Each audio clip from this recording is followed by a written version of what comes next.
62वां अध्याय श्री विष्णु पूजन के वैदिक मंत्र और स्थान। श्री मार्कंड जी कहते हैं, राजन, मैंने तुम्हें वर्णों और आश्रमों का स्वरूप बतलाया।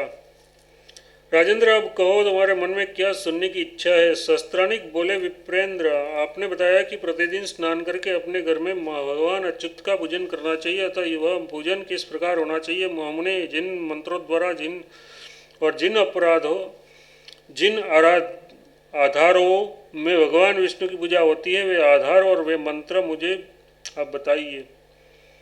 श्री मार्कंड जी ने कहा, अच्छा, मैं अमित तेजस्वी भगवान विष्णु के पूजन की विधि बता रहा हूँ, जिसके अनुसार वो पूजन करके सभी मुनिगण परम निर्वाण मोक्ष पद को प्राप्त हुए हैं। अग्नि में हवन करने वाले के लिए भगवान का वास अग्नि में है।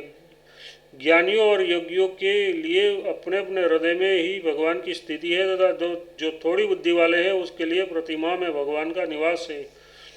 इसलिए अग्नि, सूर्य, हृदय, वेदी और प्रतिमा, इन सभी आधारों में भगवान का विधिपूर्वक पूजन मुनियों द्वारा बताया गया है। भगवान सर्वमयी है, अतः तंडिल और प्रतिमाओं में भी भगवत पूजन उत्तम है। अब पूजन का मंत्र बताते हैं। शुक्ल यजुर्वेदीय रुद्राध्याय में जो पुरुष सूक्त है उसका उच्चारण करते हुए भगवान का पूजन करना चाहिए। पुरुष सूक्त अनुष्टुप छंद है। जगत के कारणभूत परम पुरुष भगवान विष्णु देवता है, नारायण ऋषि है, और भगवत पूजन में उसका विनियोग है। जो पुरुष सूक्त से भगवान को फूल और जल अर्पण करता है, उसके द्वारा संपूर्ण चराचर जगत पूजित हो जाता है। पुरुष सूक्त की पहली ऋचा से भगवान पुरुषोत्तम का आह्वान करना चाहिए, दूसरी ऋचा से आसन और तीसरी से पाद्य अर्पण करें, चौथी ऋचा से अर्घ्य और पांचवी से आचमनीय निवेदित करें, छठी ऋचा से स्नान कराए और सातवीं से वस्त्र अर्पण करें, आठवीं से यज्ञोपवीत और नौवीं ऋचा से गंध निवेदित करे, 10वीं से फूल चढ़ावे और 11वीं ऋचा से धूप दे, 12वीं से दीप और 13वीं से ऋचा से नैवेद्य, फल, दक्षिणा आदि अन्य पूजन सामग्री निवेदित करे, 14वीं ऋचा से स्तुति करके 15वीं से प्रदक्षिणा करे, अंत में 16वीं ऋचा से विसर्जन करे। पूजन के बाद शेष कर्म पहले बताए अनुसार ही पूर्ण करे। भगवान के लिए स्नान, वस्त्र, नैवेद्य और आचमन आदि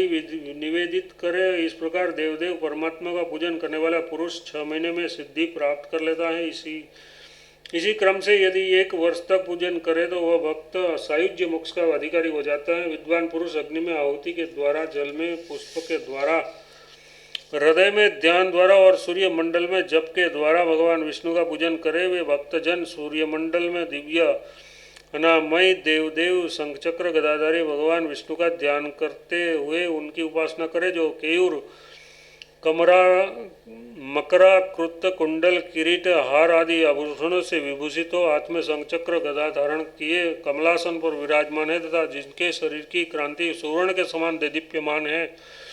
सूर्यमंडल के मध्य में विराजमान उन भगवान नारायण का सदा ध्यान करे, जो प्रतिदिन बुद्धि में भगवान नारायण की भावना करके केवल इस ध्येय सदा इत्यादि सूक्त का पाठ मात्र ही कर लेता है, वह भगवान विष्णु को संतुष्ट करने वाला पुरुष सब पापों से मुक्त हो विष्णु धाम को पहुंच जाता है।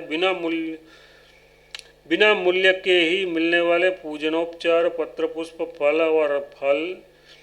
फल और जल के सदा रहते हुए तथा एकमात्र भक्ति से ही सुलभ होने वाले भगवान पुराण पुरुष के होते हुए मनुष्य द्वारा मुक्ति के लिए प्रयत्न क्यों नहीं किया जाता। यथार्थ उक्त सुलभ उपचारों से भगवान का पूजन करके लोग मोक्ष पाने के लिए यत्न क्यों नहीं करते। नृपवर, इस प्रकार यह परम पुरुष भगवान विष्णु की पूजा विधि आज मैंने तुम्हें बताई है। यदि तुम्हें वैष्णव पद प्राप्त करने की इच्छा हो तो इस विधि के द्वारा सदा भगवान विष्णु की पूजा करो। इस प्रकार से नृसिंह पुराण में भगवान विष्णु की पूजा विधि नामक 62वां अध्याय पूरा हुआ। 63वां अध्याय अष्टाक्षर मंत्र के प्रभाव से इंद्र का स्त्री योनि से उद्धार। शस्त्रानिक बोले, ब्राह्मण, इस समय आपने देवेश्वर भगवान विष्णु के पूजन की ये उत्तम वैदिक विधि बताई, वह बिल्कुल ठीक है, परंतु ब्राह्मण इस विधि से तो केवल वेदज्ञ पुरुष ही मधुसूदन की पूजा कर सकते हैं, दूसरे लोग नहीं। इसलिए आप ऐसी कोई विधि बताइए जो सबके लिए उपयोगी हो। श्री मार्कंडेय जी बोले, मनुष्य को चाहिए कि वह अष्टाक्षर मंत्र से निरामय देवेश्वर भगवान नरसिंह का गंध पुष्प आदि उपचारों द्वारा प्रतिदिन पूजन करे। राजन, ये अष्टाक्षर मंत्र समस्त पापों को हर लेने वाला, समस्त यज्ञों का फल देने वाला, सब प्रकार की शांति प्रदान करने वाला एवं परम शुभ है। मंत्र जो है ओम नमो नारायणाय। इसी मंत्र से गंध आदि समस्त सामग्रियों को अर्पित करें। इस मंत्र से पूजा करने पर भगवान विष्णु तत्काल प्रसन्न होते हैं। मनुष्य के लिए अन्य बहुत से मंत्रों द्वारा व्रतों की क्या आवश्यकता है, केवल ओम नमो नारायणाय ये मंत्र ही समस्त मनोरथों को सिद्धि करने वाले हैं। जो स्नानादि से पवित्र होकर एकाग्रचित से इस मंत्र का जप करता है, वह सब पापों से मुक्त हो भगवान विष्णु के सायुज्य को प्राप्त करता है। नरेश्वर शांत भाव से भगवान विष्णु का पूजन करना ही सब तीर्थों और यज्ञ का फल है तथा संपूर्ण तीर्थों से बढ़कर पवित्र है। अतः नरेश्वर, तुम प्रतिमा आदि में विधिपूर्वक भगवान का पूजन करो और श्रेष्ठ ब्राह्मणों को दान दो। नृपशेष योग करने से भगवान भक्त पुरुष उस तेजोमयी वैष्णव धाम को प्राप्त होते हैं, जिसकी मुमुक्ष लोग सदा अभिलाषा किया करते हैं। राजन, पूर्व काल में इंद्र धर्म के विपरीत आचरण करके तृण बिंदु मुनि के शाप से स्त्री योनि को प्राप्त हो गए थे, परंतु इस अष्टाक्षर मंत्र का जप करने से वे पुनः उस योनि से मुक्त हो गए। सहस्त्रानिक बोले, भूमिदेव, देवराज इंद्र को जो पाप एवं शाप से छुटकारा मिला, उस प्रसंग का वर्णन कीजिए। उन्होंने कौन सा अधर्म किया था और किस कारण स्त्रियों को प्राप्त हुए, वह सब भी बताइए। श्री मार्कंडेय जी ने कहा, राजेंद्र सुनो, वह उपाख्यान बहुत बड़ा तथा कौतूहल से भरा हुआ है। जो लोग इसे सुनते और पढ़ते हैं, उसके हृदय में ये आख्यान विष्णु भक्ति उत्पन्न करता है। पूर्व काल की बात है, एक समय देवलोक का राज्य भोगते हुए इंद्र के लिए उसका वह राज्य ही बाह्य वस्तुओं में वैराग्य का कारण बन गया। उस समय इंद्र का स्वभाव राज्य कार्यों और भोगों के प्रति विषम वैराग्य पूर्ण हो गया। वे सोचने लगे, ये निश्चित है कि विरक्त हृदय वाले पुरुषों की दृष्टि में स्वर्ग का राज्य कुछ भी महत्व नहीं रखता। राज्य का सार है विषयों का भोग तथा भोग के अंत में कुछ भी नहीं रह जाता। यही सोचकर मुनिगण सदा ही मोक्षाधिकार के विषय में ही विचार करते हैं। लोगों की सदा भोग के लिए ही तप में प्रवृत्ति हुआ करती है और भोग के अंत में तप नष्ट हो जाता है, परंतु जो लोग मैत्री आदि के द्वारा विषय संपर्क से विमुख हो गए हैं, उन मोक्ष भागी पुरुष को न तप की आवश्यकता होती है और न योग की। इन सब बातों का विचार करके देवराज इंद्र शुद्र घंटिकाओं की ध्वनि से युक्त विमान पर आरूढ़ हो भगवान शंकर की आराधना के लिए कैलाश पर्वत पर चले आए। उस समय उसके मन में एकमात्र मोक्ष की कामना रह गई थी। कैलाश पर रहते समय इंद्र एक दिन घूमते हुए मानसरोवर के तट पर गए। वहाँ उन्होंने पार्वती जी के युगल चरणों और बिंदों का पूजन करती हुई यक्षराज कुबेर की प्राणवल्लभा चित्रसेना को देखा, जो कामदेव के महान रथ की ध्वजा सी जान पड़ती थी। उत्तम जाम्बूनद नामक स्वर्ण के समान उसके अंगों की दिव्य कांति थी। आंखें बड़ी बड़ी और मनोहर थी, जो कान के पास तक पहुंच गई थी। महान साड़ी के भीतर से उसके मनोहर अंग इस प्रकार झलक रहे थे, मानो गुहा से भीतर से चंद्रलेखा दृष्टिगोचर हो रही हो। अपने 1000 नेत्रों से उस देवी को इच्छानुसार निहारते ही इंद्र का हृदय काम से भी मोहित हो गया।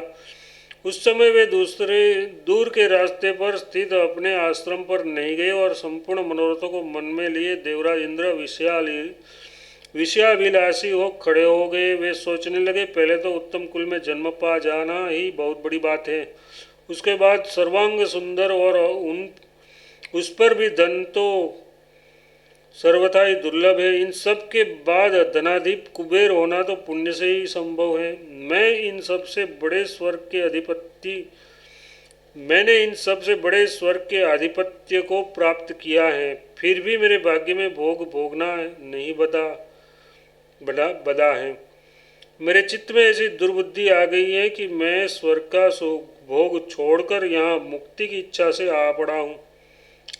मोक्ष सुख तो इस राज्य भोग द्वारा मोह लिया जा सकता है, परंतु क्या मोक्ष भी राज्य प्राप्ति का कारण हो सकता है?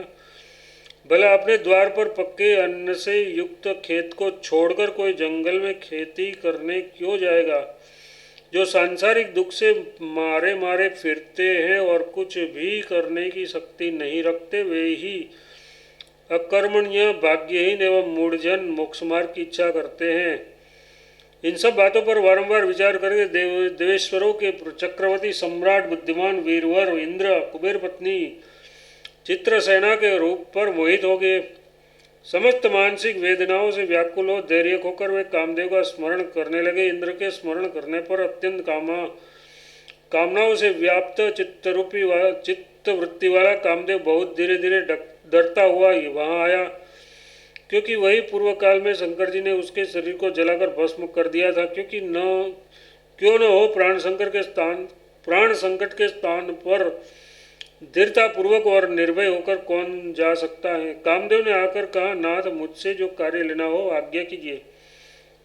बताइए तो सही, इस समय कौन आपका शत्रु बना हुआ है? शीघ्र बताइए, विलंब न कीजिए, मैं अभी उसे आपत्ति में डालता हूँ। उस समय कामदेव के उस मनोविराम वचन को सुनकर मन ही मन उस पर विचार करके इंद्र बहुत संतुष्ट हुए। अपने व्रत को सहसा सिद्ध होते जान वीरवर इंद्र ने हंसकर कहा, कामदेव, अनंग बन जाने पर भी तुमने जब शंकर जी को भी आधे शरीर का बना दिया, तब संसार में दूसरा कौन तुम्हें उस शराघात को सह सकता है? अनंग जो गिरिजा पूजन में एकाग्रचित होने पर भी मेरे मन को निश्चय ही मोहे लेती हैं, उस विशाल नयनों वाली सुंदरी को तुम एकमात्र मेरे अंग संग की सरस भावना से युक्त कर दो। अपने कार्य को अधिक महत्व देने वाले सूर्यराज इंद्र के यों कहने पर उत्तम बुद्धि वाले कामदेव ही अपने पुष्पमय धनुष पर बाण रखकर मोहन मंत्र का स्मरण किया। तब कामदेव द्वारा पुष्पबाण से मोहित हुई वह बाला अपने संपूर्ण अंग में मद के उद्देक से विहल हो गई और पूजा छोड़कर इंद्र की ओर देखकर मुस्कुराने लगी। भला कामदेव के धनुष की टंकार कौन सह सकता है? इंद्र उसको अपनी ओर निहारते देखकर वह वचन बोली, चंचल नेत्रों वाली बाले, तुम कौन हो जो पुरुषों के मन को इस प्रकार मोह लेती हो? बताओ तो तुम किस पुण्यात्मा की पत्नी हो? इंद्र के इस प्रकार पूछने पर उसके अंग मद से विहल हो उठे, शरीर में रोमांच, स्वेद और कंपन होने लगा। वह कामबाण से व्याकुल हो गदगद कंठ से धीरे धीरे इस प्रकार बोली, नाथ, मैं धनाधिप कुबेर की पत्नी एक यक्ष कन्या हूँ। पार्वती जी के चरणों की पूजा करने के लिए यहाँ आई थी। आप अपना कार्य बताइए, आप कौन है जो साक्षात कामदेव के समान रूप धारण किए यहाँ खड़े हैं? इंद्र बोले, प्रिय, मैं स्वर्ग का राजा इंद्र हूँ। तुम मेरे पास आओ और मुझे अपनाओ तथा चिरकाल तक मेरे अंग संग के लिए शीघ्र ही उत्सुकता धारण करो। देखो, तुम्हारे बिना मेरा ये जीवन और स्वर्ग का विशाल राज्य भी व्यर्थ हो जाएगा। इंद्र ने मधुर वाणी में जब इस प्रकार कहा, तब उसका सुंदर शरीर कामदेव से पीड़ित होने लगा और वह फहराती हुई पताकाओं से सुशोभित विमान पर आरूढ़ हो देवराज के कंठ से लग गई। तब स्वर्ग के राजा इंद्र शीघ्र ही उसके साथ मंदराचल की उन कंदराओं में चले गए, जहाँ का मार्ग देवता और असुर दोनों को ही दृष्टि में नहीं आया था और जो विचित्र रत्नों से प्रभा से प्रकाशित थी। आश्चर्य है कि देवताओं के राज्य के प्रति आदर न रखते हुए भी वे उदार पराक्रमी इंद्र उस सुंदरी यक्ष बाला के साथ वहां रमण करने लगे तथा काम के वशीभूत हो परम चतुर इंद्र ने अपने हाथों चित्रसेन के लिए शीघ्रतापूर्वक छोटी सी पुष्पक सैया तैयार की। कामोपभोग में परम चतुर देवराज इंद्र से चित्रसेना के समागम से कृतार्थता का अनुभव करने लगे। स्नेह रस से अत्यंत मधुर प्रतीत होने वाले वह परस्त्री के आलिंगन और समागम का सुख उन्हें मोक्ष से भी बढ़कर जान पड़ा। इधर इंद्र जब चित्रसेना को लेकर मंदराचल पर चले आए, तब उसकी संगिनी स्त्रियां उसे साथ लिए बिना ही यक्षराज कुबेर के समीप वेगपूर्वक आई। वे दुस्साहस से अनभिज्ञ थी, अतः घबराहट के कारण उनके सारे शरीर में व्यथा हो रही थी। वे गदगद कंठ से बोली, यक्षपते, निश्चय ही आप हमारी ये बात सुने। आपकी भार्या चित्रसेना को किसी अज्ञात पुरुष ने पकड़कर विमान पर बिठा लिया और चारों ओर सशंक दृष्टि से देखता हुआ वह चोर बड़े वेग से कहीं चला गया है। विष के समान दुस्सह प्रतीत होने वाली इस बात को सुनने से धनाधिप कुबेर को मुंह काला पड़ गया। वे अग्नि से जले हुए वृक्ष के समान हो गए। उस समय उसके मुख से कोई बात नहीं निकली। इसी समय चित्रसेना की सहचरी श्रेष्ठ यक्ष कन्याओं से ये समाचार जानकर कुबेर का मंत्री कंठकुब्ज भी अपने स्वामी का मोह दूर करने के विचार से वहां आया। उसका आगमन सुन राज कुबेर ने आंखें खोलकर उसकी ओर देखा और लंबी सांसें खींचते हुए अपने चित्त को यथासंभव शीघ्र संभालकर वे दीनभाव से बोले। उस समय उसका शरीर अत्यंत कंपित हो रहा था। वे कहने लगे, वही यौवन सफल है जिससे युवती का मनोरंजन हो सके। धन भी वही सार्थक है जो आत्मीय जनों के उपयोग में आ सके। जीवन वह सफल है जिससे सत्कर्म किया जाए और प्रभुत्व वही सार्थक है जिसमें युद्ध और कलह के मूल नष्ट हो गए हो। इस समय मेरे इस विपुल धन को, गुहकों के इस विशाल राज्य को और मेरे इस जीवन को भी धिक्कार है। अभी तक मेरे इस अपमान को कोई नहीं जानता, अतः इसी समय अग्नि में जल मरूंगा। पीछे यदि इस समाचार को लोग जान भी ले तो क्या मृत पुरुषों का क्या अपमान होगा। हाँ, वह मानसरोवर के तट पर गिरजा पूजन के लिए गई थी। वहाँ निकट ही था और जीवित भी रहा तो भी किसी ने उसे हर लिया। हम नहीं जानते वह कौन है। मैं समझता हूँ अवश्य ही उस दुष्ट को मृत्यु का भय नहीं है। स्वामी की ये बात सुनकर उसका मोह दूर करने के लिए कुबेर के उस मंत्री कंठकुब्ज ने ये वचन कहा, नाथ सुनिए, स्त्री के वियोग में शरीर त्याग करना आपके लिए उचित नहीं है। पूर्व काल में भगवान श्री रामचंद्र जी की एकमात्र पत्नी सीता को भी निशाचर रावण ने हर लिया था, परंतु श्री रामचंद्र जी ने प्राण नहीं त्यागा। उसके यहाँ आपके यहाँ तो अनेक स्त्रियां हैं, फिर आपके मन में ये कैसा विषाद ला रहे हैं। यक्षराज, शोक त्याग कर पराक्रम में मन लगाइए, धैर्य धारण कीजिए। साधु पुरुष बहुत बातें नहीं करते और न बैठकर रोते ही हैं। वे दूसरे के द्वारा परोक्ष में किए हुए अपने अपमान को उस समय चुपचाप सह लेते हैं। विपत्ति वित्त पते महापुरुष समय आने पर महान कार्य कर दिखते हैं। आपके तो अनेक सहायक हैं, आप क्यों कातर हो रहे हैं। इस समय तो आपके छोटे भाई विभीषण स्वयं ही आपकी सहायता कर रहे हैं। कुबेर बोले, विभीषण तो मेरे विपक्षी ही बने हुए हैं। वे अभी भी मेरे साथ कौटुंबिक विरोध का त्याग नहीं करते। ये निश्चित बात है कि दुर्जन पुरुष उपकार करने पर भी प्रसन्न नहीं होते। वे इंद्र के वज्र के सदस्य कठोर होते हैं। सगोत्र का मन उपकारों से, गुणों से अथवा मैत्री से भी प्रायः प्रसन्न नहीं होता। ये सुनकर कंठकुब्ज ने कहा, धनाधिपनाथ, आपने ठीक कहा है। विरोध होने पर सगोत्र पुरुष अवश्य ही परस्पर घात प्रतिघात करते हैं, तथापि लोक में उनका पराभव नहीं देखा जाता, क्योंकि कुटुंबीजन दूसरे के द्वारा किए हुए अपने बंधुजनों के अपमानों को नहीं सह सकते। जिस प्रकार सूर्य की किरणों से तप्त हुआ जल अपने भीतर के तृणों को नहीं जलाता, उसी प्रकार दूसरे से अपमानित कुटुंबी जन अपने पार्श्ववर्ती बंधुओं को नहीं सताते। इसलिए धनाधिप, अब बहुत शीघ्र विभीषण के पास चलिए। जो लोग अपने बाहुबल से उपार्जित धन का उपभोग करते हैं, उन्हें भाई बंधुओं के साथ क्या विरोध हो सकता है। अपने मंत्री को कंठकुब्ज के इस प्रकार कहने पर कुबेर मन ही मन उस पर विचार करते हुए शीघ्र ही विभीषण के पास गए। लंकापति विभीषण ने जब अपने ज्येष्ठ भ्राता का आगमन सुना, तब उन्होंने बड़ी विनय के साथ उनकी आगवानी की। राजन, फिर विभीषण ने अपने भाइयों को जब दिन दशा में देखा, तब उन्होंने मन ही मन दुखी होकर उससे यह महत्वपूर्ण बात कही। विभीषण बोले, यक्षराज, आप दीन क्यों हो रहे हो। आपके मन में क्या कष्ट है। इस समय आप उस कष्ट को मुझे बताइए, मैं निश्चय उसका मार्जन करूंगा। तब कुबेर ने एकांत में जाकर विभीषण से अपनी मनोव्यथा बताई। कुबेर बोले, भाई, कुछ दिनों में से मैं अपनी मनोरमा भार्या चित्रसेना को नहीं देख रहा हूँ। न जाने उसे किसने पकड़ लिया, या वह स्वयं किसी के साथ चली गई, अथवा किसी शत्रु ने उसे मार डाला। बंधो, मुझे अपनी स्त्री के वियोग का महान कष्ट हो रहा है। यदि वह प्राणवल्लभा न मिले तो मैं अपने प्राण त्याग दूंगा। विभीषण बोले, प्रभु आपकी बारियां जहाँ कहीं भी होगी मैं उसे ला दूंगा। नाथ, इस समय संसार में किस किस सामर्थ्य है जो हमारा तृण भी चुरा सके। ये कहकर विभीषण ने नाना प्रकार की माया के ज्ञान में बड़ी चढ़ी नाड़ीजंगा नाम की निशाचरी से बहुत कुछ कहा और बताया।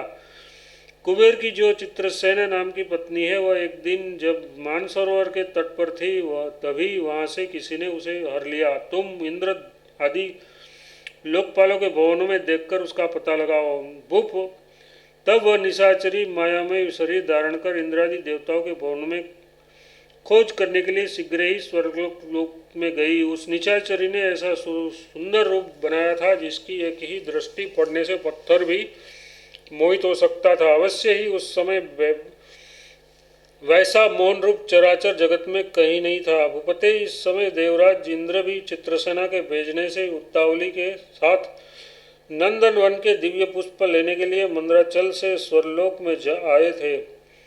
वहां अपने स्थान पर आई हुई उस अत्यंत रूपवती रमणी को जो मधुर गान गा रही थी, देवराज इंद्र भी काम के वशीभूत हो गए।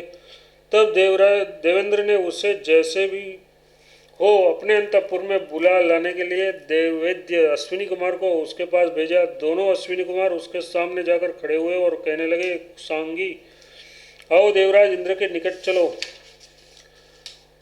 उन दोनों के द्वारा यों कहीं जाने पर उस सुंदरी ने मधुर वाणी में उत्तर दिया। नाड़ीजंदा बोली, यदि देवराज इंद्र स्वयं ही मेरे पास आएंगे तो मैं उनकी बात मान सकूंगी, अन्यथा बिल्कुल नहीं। तब अश्विनी कुमारों ने इंद्र के पास जाकर उसका शुभ संदेश कहा। तब इंद्र स्वयं आकर बोले, कुशांगी, आज्ञा दो, मैं इस समय तुम्हारा कौन सा कार्य करूं। मैं सदा के लिए तुम्हारा दास हो गया हूँ। तुम जो कुछ मांगोगी वह सब दूंगा। कुशांगी ने कहा, नाथ, यदि आप मेरी मांगी हुई वस्तु अवश्य दे देंगे तो निस्संदेह मैं आपकी वशवर्तिनी हो जाऊंगी। आज आप अपनी समस्त भार्याओं को मुझे दिखाइए, देखो आपकी कौन सी स्त्री मेरे रूप के सदस्य हैं या नहीं। इसके यों कहने पर इंद्र ने पुनः कहा, देवी चलो, मैं तुम्हें अपनी समस्त भार्याओं को दिखाऊंगा। ये कहकर इंद्र ने उसी समय उसे अपना सारा अंतपुर दिखाया। तब उस सुंदरी ने पुनः कहा, अपनी अभी मुझसे कुछ छिपाया गया है, केवल एक युवती को छोड़कर और सब कुछ आपने दिखा दिया। इंद्र ने कहा, वह रमणी मंद्राचल पर है, देवता और असुर किसी को भी उसका पता नहीं है। मैं उसे भी तुम्हें दिखा दूंगा, परंतु ये रहस्य किसी पर प्रकट न करना। भोपाल ये कहकर देवराज इंद्र उसके साथ आकाश मार्ग से मंद्राचल की ओर चले। जिस समय वे सूर्य के समान क्रांतिमान विमान में चले जा रहे थे, उसी समय उन्हें आकाश में देवर्षि नारद का दर्शन हुआ। नारद जी को देखकर विप्रवर इंद्र यद्यपि लज्जित हुए तथापि उन्हें नमस्कार करके पूछा, महामुनि, आप कहाँ जाएंगे। तब मुनिवर नारद जी ने आशीर्वाद देते हुए स्वर्गाधिपति इंद्र से कहा, देवराज आप सुखी हो, मैं इस समय मानसरोवर पर स्नान करने जा रहा हूँ। फिर उन्होंने नाड़ीजंगा को पहचान कर कहा, नाड़ीजंगे, कहो तो महात्मा, राक्षसों का कुशल तो है ना। तुम्हारे भाई विभीषण तो सुखपरक है ना। नारद जी की ये बात सुनते ही उसका मुख भय से काला पड़ गया। देवराज इंद्र भी बहुत आश्चर्य में पड़े और मन ही मन कहने लगे, इस दुष्टा ने मुझे छल लिया।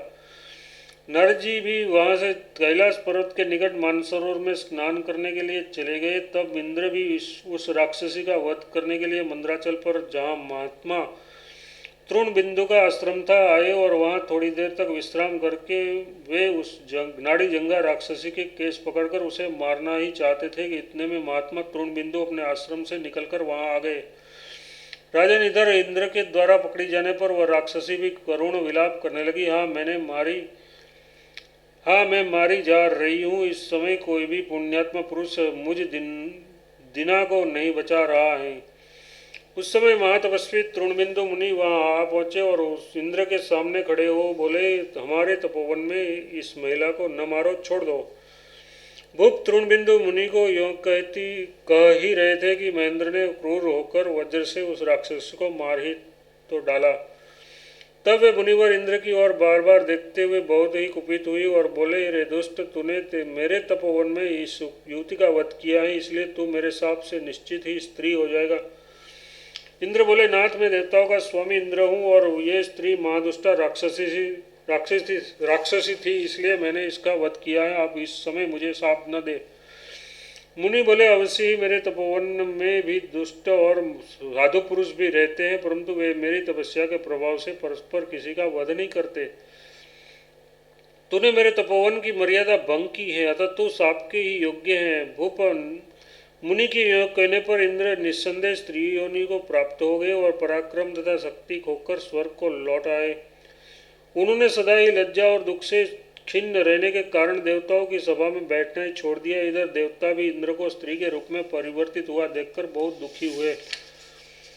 तत्पश्चात सभी देवता और दीना सची इंद्र को साथ लेकर ब्रह्मा जी के धाम को गए। जब ब्रह्मा जी समाधि से विरक्त हुए तब तक वे सभी वहीं ठहरे और उसी इंद्र के साथ ही सब देवता ब्रह्मा जी से बोले, ब्राह्मण सूर्यराज इंद्र तृणबिंदु मुनि के शाप से स्त्री योनि को प्राप्त हो गए हैं। वे मुनि बड़े क्रोधी हैं, किसी प्रकार अनुग्रह नहीं करते।